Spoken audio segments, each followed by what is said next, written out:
आमतौर पर जब दो देशों के बीच में इस तरह का कुछ अनबन होता है तो दो तरीके होते हैं इसको रिस्पॉन्ड करने के लिए।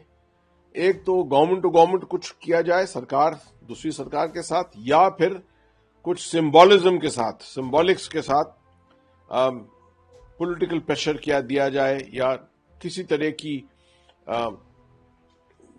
दूसरी देश को दिखाने के लिए अपने कंसर्न के बारे में कुछ कार्रवाइयां की जाएं।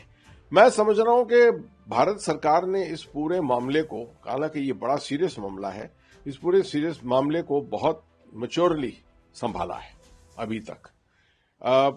इन्होंने कोई इस तरह के कोई स्टेटमेंट नहीं दिए हैं, अपना कंसर्न प्रकट किया है जरूर बेशक, मगर कोई स्ट्रांग स्टेटमेंट्स नहीं दिए, कोई थ्रेट्स नहीं दिए हैं इस तरह की।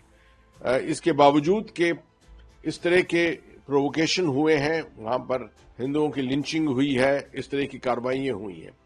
जहां तक वीजा रेवोकेशन या वीजा को रोकने का सवाल है, ये डिप्लोमेटिक वर्ल्ड में शायद एक तरीका होता है आमतौर पे, जहां पर एक सरकार दूसरी सरकार को अपनी फिक्र के बारे में, अपने कंसर्न के बारे में प्रकट करने को अपनाती है।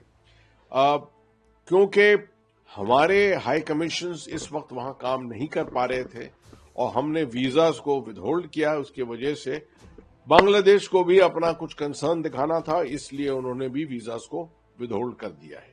मैं समझता हूं कि इसमें आमतौर पर देखा जाएगा तो ज्यादा बांग्लादेश के जो नागरिक हैं उन्हीं को ज्यादा हानि होगी, क्योंकि वो ही ज्यादा आना चाहते हैं यहां पर बिजनेस के लिए, सोशल रीजंस के लिए, और खास तौर पे मेडिकल टूरिज्म के लिए, और इस वजह से वीजा उनको नहीं मिलेगा और इसका असर जो है ज्यादा उनके ऊपर पड़ेगा।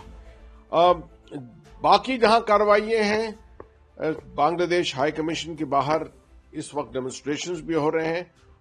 मैं समझता हूं कि ये एक तरीका है दिखाने का भारत के कंसर्न के बारे में, एक पीपल्स रिस्पांस को तौर पर दिखाने का, और भारत सरकार जो है अपने तरफ से कोई ऑफिशियल कार्रवाई अभी तक नहीं कर रही। 5 अगस्त 2024 को जब बांग्लादेश के अंदर इस तरह की तबाही शुरू हुई थी, जब शेख हसीना वाजिद को हटाया गया था और उनको यहां भेजा गया था, वो एक वायलेंट रेवोल्यूशन था। और आमतौर पर इस तरह की जो हिंसा वाले रेवोल्यूशन होते हैं, इनका रोकना बड़ा मुश्किल होता है। वो एक कैस्केडिंग तरीका होता है जिससे कि आप एक इवेंट से दूसरे इवेंट इस तरह की हिंसा बढ़ती जाती है, और वही हमने बांग्लादेश में देखा है। सरकार का पूरा कंट्रोल नहीं है इस वक्त। जमात जो कि एक ज्यादा स्ट्रीट बेस्ड पार्टी है, अभी तक एक पॉलिटिकली स्ट्रांग पार्टी नहीं रही है, उसका ज्यादा अभी हाथ दिख रहा है।